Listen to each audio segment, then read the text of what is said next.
Perkenalkan, nama Bapak Muhammad Hafiz Ramadan. Bapak adalah guru TKR pada bidang kelistrikan. Yang akan kita bahas pada video ini yaitu tentang sistem penerangan dan panel instrumen. Pada sistem penerangan dan panel instrumen ini ada beberapa macam yang akan kita bahas, seperti macam-macam komponen, macam-macam pada sistem penerangan, dan kerusakan dan serta perawatan pada sistem penerangan dan juga panel instrumen tersebut. Baiklah, kepada anda sekalian, selamat menyaksikan video yang akan ditayangkan. Pertama, kita akan masuk kepada sistem penerangan. Pada sistem penerangan ini ada beberapa yang akan dibahas, yaitu macam-macam sistem penerangan, lalu komponen-komponen sistem penerangan, dan juga perawatan sistem penerangan. Pada sistem penerangan ini akan ada rangkaian atau gambar rangkaian pada komponen-komponen, jadi disaksikan dengan baik. Pertama, kita akan masuk kepada headlamp atau lampu kepala. Headlamp adalah sistem penerangan utama mobil yang berfungsi untuk menerangi jalan raya agar pengemudi bisa melihat arah jalan dengan jelas. Selain itu, pada headlamp ada dua macam lampu, yaitu lampu dekat atau low beam dan juga lampu jauh atau high beam.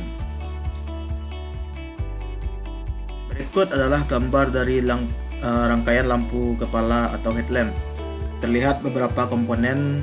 Yang pertama yaitu ada baterai, yang mana baterai ini fungsinya untuk menyediakan energi listrik yang digunakan oleh rangkaian lampu kepala. Lalu ada sekring atau fuse, yang mana fungsinya sebagai pengaman kerusakan rangkaian akibat terjadinya hubungan sikat atau arus pendek. Lalu ada ignition switch atau kunci kontak, yang mana fungsinya untuk memutus dan menghubungkan arus dari baterai yang diterima oleh sekring atau fuse, lalu untuk disambungkan ke saklar kombinasi. Lalu ada saklar kombinasi atau biasa disebut combination switch, yang mana saklar ini merupakan pembagi untuk masing-masing lampu kepala. Saklar ini berfungsi untuk menyalakan lampu atau mematikan lampu, serta memisahkan jalur rangkaian untuk lampu jauh dan juga lampu dekat. Lalu ada relay lampu dekat dan juga relay lampu jauh. Pertama akan membahas dulu tentang relay lampu dekat, yang mana fungsi dari relay ini adalah mengalirkan arus listrik dari saklar kombinasi ke relay lampu tersebut. Yang mana cara kerjanya yaitu saat saklar kombinasi dihidupkan ke arah salah satu rangkaian lampu kepala, ke arah lampu dekat misalnya, maka arus listrik dari baterai akan mengalir ke saklar utama menuju saklar kombinasi dan masuk ke dalam relay. Akibatnya, pada kumparan relay, yaitu di antara terminal 85 dan 86 akan muncul gaya magnet. Sementara gaya magnet yang dihasilkan kumparan tadi akan menarik saklar yang ada di dalam relay, yaitu di antara terminal 30 dan 87, sehingga arus listrik bisa mengalir melalui saklar tersebut. Dengan demikian, maka aliran listrik dari baterai akan mengalir langsung ke lampu kepala dan membuat lampu menyala. Itu pun juga dengan cara kerja dari relay lampu jauh. Saat saklar kombinasi dihidupkan atau diputar ke arah lampu jauh, maka arus dari baterai akan mengalir ke saklar utama menuju saklar kombinasi tadi, yang mana cara kerjanya sama persis dan tidak ada beda untuk menghidupkan lampu jauh ini. Pada headlamp ada dua jenis lampu, yaitu yang pertama lampu dekat atau low beam. Pada lampu dekat ini memiliki jangkauan cahaya yang lebih pendek, yaitu sekitar 40 meter. Umumnya pada lampu dekat memerlukan daya kurang lebih 55 watt untuk bisa menyala. Lalu yang kedua ialah lampu jauh atau high beam. High beam ini memiliki jangkauan cahaya yang lebih jauh, yaitu sekitar 100 meter. Fungsi dari lampu jauh adalah sebagai tanda bagi pengendara yang ada di depan. Kedua jenis lampu pada headlamp ini dipakai dalam kondisi yang berbeda. Low beam dipakai untuk daerah pemukiman yang ramai, Sementara lampu jauh atau high beam digunakan saat mobil melintasi daerah sepi dan cepat seperti jalan tol. Lalu yang kedua yaitu adalah fog lamp. Pada dasarnya fog lamp atau lampu kabut itu sama seperti lampu kepala. Namun lampu ini terletak di dekat bumper bagian bawah agar dekat dengan jalanan. Fungsi dari fog lamp ini adalah untuk menembus kabut yang menyelimuti jalan, sehingga meski intensitas lampu tidak seterang lampu kepala, tapi karena letaknya berdekatan dengan permukaan jalan, maka lampu ini mampu menembus kabut hingga menambah jarak pandang hingga beberapa meter. Pada fog lamp memiliki dua jenis lampu. Yang pertama dengan cahaya putih. Lampu dengan cahaya putih ini memiliki pancaran yang sangat kuat. Namun, cahaya putih terkadang tidak cocok untuk dihadapkan oleh kondisi-kondisi yang cukup ekstrim, seperti saat hujan yang lebat dan daerah berkabut. Karena hal tersebut, cahaya putih akan sulit diterima oleh pandangan manusia, sehingga justru akan membuat silau. Lalu dengan yang kedua dengan cahaya kuning. Berbeda dengan lampu berwarna putih, justru lampu dengan cahaya kuning akan lebih diterima oleh mata manusia atau tidak menyilaukan, terutama ketika melewati jalanan yang dengan kondisi cukup berkabut ataupun hujan lebat. Berikut adalah gambar dari rangkaian fog lamp, yang mana fog lamp ini atau lampu kabut bekerja dengan cara yang cukup sederhana, seperti rangkaian-rangkaian kelistrikan yang lain. Dari baterai, arus listrik akan terpisah menjadi dua bagian. Satu menuju ke relay fog lamp dan satu lagi menuju kunci kontak yang sebelumnya masing-masing melalui sekring pengamanan. Arus yang menuju kunci kontak akan diteruskan ke saklar lampu kabut setelah kunci kontak dalam posisi on. Saat tombol saklar diaktifkan, arus dari saklar akan menuju ke relay pada terminal 86 dan diteruskan ke terminal 85. Pada saat yang sangat singkat, kemagnetan akan terjadi pada relay dan menghubungkan terminal 30 ke terminal 87. Arus dari baterai salah satunya masuk ke relay, yakni terminal 30, sehingga saat terminal 30 terhubung dengan terminal 87, maka arus akan segera mengalir ke terminal 87. Setelah arus masuk ke terminal 87, maka arus akan diteruskan ke kedua lampu fog lamp kanan dan kiri, dan lampu kabut keduanya menyala bersamaan. Kedua lampu akan mati apabila saklar fog lamp di-off-kan atau kunci kontak di-off-kan. Kedua komponen ini menjadi pemutus arus yang mengalir ke relay, sehingga tidak ada arus yang dapat mengalir ke kedua buah lampu kabut. Yang ketiga adalah DRL. DRL adalah singkatan dari Daytime Running Light, yang artinya adalah lampu siang hari. Fungsi dari DRL ini jelas untuk memberikan penerangan di siang hari. Lampu DRL ini akan otomatis menyala pada saat kunci kontak berada posisi on. Lampu DRL ini atau lampu kota pada dasarnya sama dengan model lampu lain. Namun, dalam segi intensitas cahaya, lampu DRL tidak seterang low beam dan high beam. Mengingat lampu ini sebenarnya berfungsi untuk menginformasikan ke pengguna jalan bahwa di belakang atau di depannya terdapat kendaraan. Dalam perkembangannya, lampu DRL mengalami beberapa inovasi. Dulu lampu DRL ini masih menggunakan bola lampu sebagai pencahayaan. Namun hal itu ternyata bersifat boros karena menghabiskan banyak energi baterai.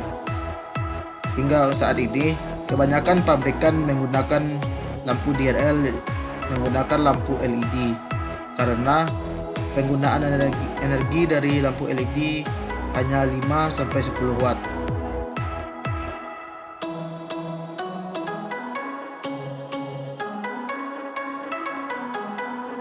Lalu yang ketiga adalah lampu sein dan lampu hazard, yang mana lampu sein ini berfungsi sebagai penanda bahwa mobil akan berbelok ke arah tertentu. Tujuan dari lampu sein ini adalah untuk menghindari miskomunikasi antara pengemudi di persimpangan jalan. Sementara lampu hazard adalah lampu tanda bahaya, yang artinya lampu yang menunjukkan sebuah mobil atau kendaraan sedang berada pada kondisi darurat, sehingga menginformasikan ke pengguna jalan untuk berhati-hati dan memberi prioritas kepada mobil tersebut.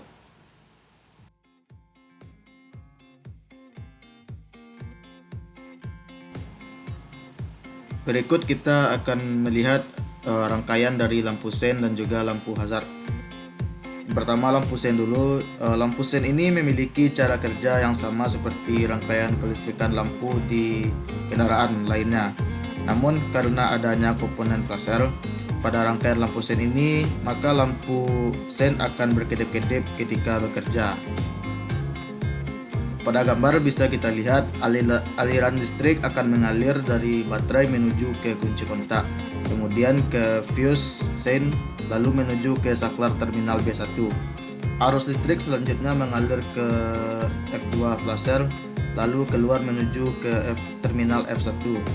Karena saklar yang terhubung adalah saklar sen kanan, maka aliran listrik akan mengalir dari terminal F1 menuju terminal TR, lalu ke lampu sen kanan depan dan lampu sen kanan belakang.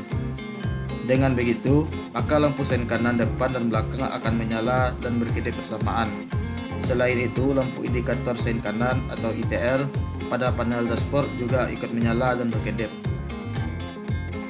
Untuk menyalakan lampu sen ini, selain menggeser saklar sen ke kanan atau ke kiri, kita juga perlu menghidupkan kunci kontak pada posisi on.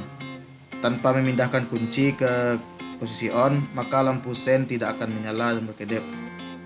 Aliran arus listrik pada rangkaian lampu sen juga memiliki alur yang sama untuk lampu sen kiri dan depan dan belakang. Yang berbeda hanya pada saklar sennya saja yang digeser ke sisi kiri atau sisi kanan. Berikutnya adalah rangkaian dari lampu hazard. Lampu hazard akan menyalakan semua lampu sen kiri, kanan, dan depan belakang. Jika saklar lampu hazard diaktifkan, maka seluruh lampu sen yang ada di keempat sudut mobil akan menyala dan berkedip. Pada rangkaian lampu hazard bisa kita lihat bahwa arus listrik akan mengalir dari baterai menuju ke fuse hazard, lalu ke terminal B2. Dari terminal B2 ini, arus listrik kemudian menuju ke F2, lalu ke flasher, dan keluar menuju terminal F1. Karena saklar hazard diaktifkan, maka kedua saklar yang menghubungkan terminal TR dan TL akan saling terhubung. Dengan begitu, arus listrik akan mengalir dari terminal F1 menuju ke terminal TL dan TR secara bersamaan. Akibatnya seluruh lampu sen akan menyala dan berkedip. Khusus lampu hazard, karena lampu ini digunakan untuk kondisi darurat, maka lampu ini tidak melewati kunci kontak. Lampu hazard harus dipasang langsung dari baterai.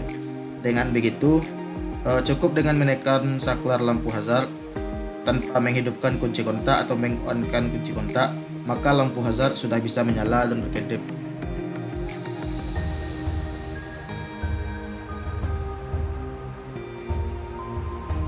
Lalu yang keempat adalah lampu rem dan lampu mundur.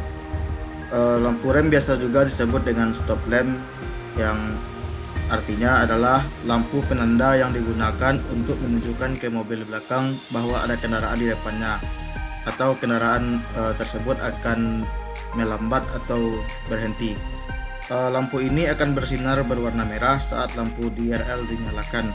Disebut juga sebagai stop lamp karena lampu ini akan bersinar lebih terang ketika rem diinjak.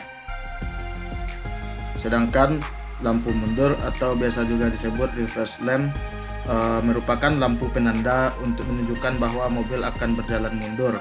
Lampu mundur ini akan hidup secara otomatis ketika tuas transmisi diposisikan pada posisi R atau mundur.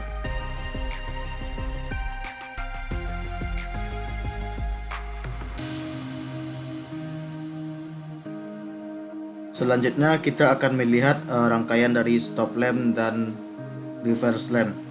Yang pertama, stop lamp.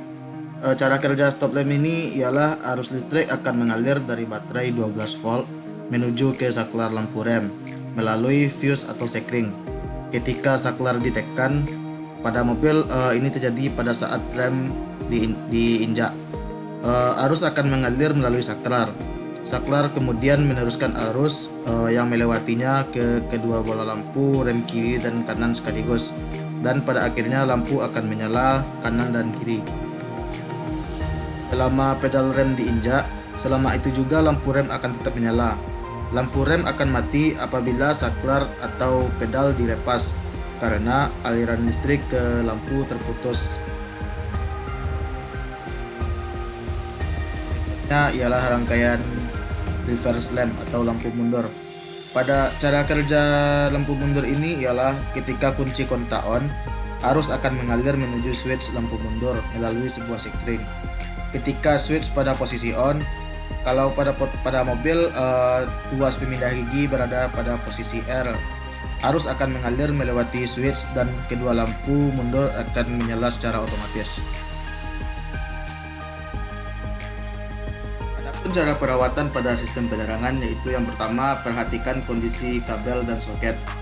Perhatikan kondisi kabel-kabel beserta soketnya. Jika terdapat kerusakan bisa diganti kabelnya ataupun soket.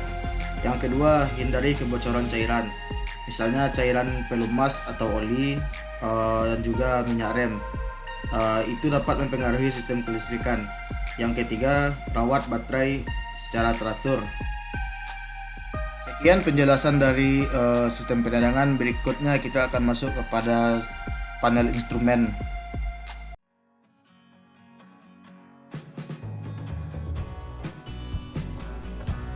Berikutnya kita masuk pada pembahasan panel instrumen. Pada panel instrumen ini kita akan lebih membahas simbol-simbol pada panel instrumen.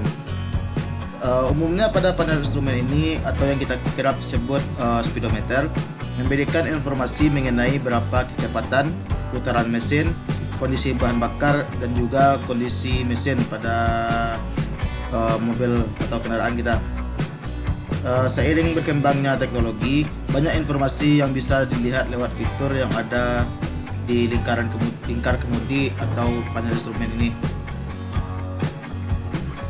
Untuk memudahkan pengemudi melihat kondisi bahan bakar, tekanan oli, suhu pendingin, minyak rem, output sistem, dan beberapa fungsi sistem lainnya, maka kendaraan dilengkapi dengan lampu indikator dan perlengkapan ukur yang dipasangkan pada dashboard mobil. Pada panel instrumen terdapat beberapa macam, yaitu yang pertama speedometer. Bagaimana kita tahu, fungsi dari speedometer ini untuk menampilkan laju kecepatan kendaraan selama kendaraan berjalan. Lalu ada full gauge. Pada full gauge ini berfungsi untuk menampilkan data jumlah bahan bakar yang ada di dalam tangki bensin. Fungsi instrumen ini adalah untuk mengetahui keadaan atau jumlah bahan bakar. Lalu ada engine coolant atau temperatur gauge. Temperatur gauge berfungsi untuk menampilkan suhu mesin pada saat kunci kontak dihubungkan. Lalu ada engine oil pressure indicator. Fungsinya ialah untuk memberikan petunjuk kepada pengemudi tentang kondisi tekanan oli. Sebagian kendaraan menggunakan gauge. Lalu ada charging indicator. Charging indicator ini berfungsi untuk menginformasikan kondisi pengisian. Lampu akan menyala apabila pengisian tidak normal. Berikutnya ada turn signal indicator. Fungsinya yaitu untuk memberikan petunjuk kepada pengemudi arah berbelok yang akan ditentukan. Lalu ada high beam warning light. Fungsinya untuk memperingatkan pengemudi kalau lampu jarak jauh dalam keadaan aktif. Berikutnya ada park brake indicator. Fungsi dari park brake indicator ini ialah untuk memberikan informasi kepada pengemudi bahwa rem parkir dalam keadaan aktif atau sedang mengerem. Lalu yang terakhir ada tachometer. Tachometer berfungsi untuk mencatat atau mendata putaran mesin pada saat mesin sedang beroperasi. Rata-rata tachometer dilengkapi dengan zona bahaya pada RPM tertentu.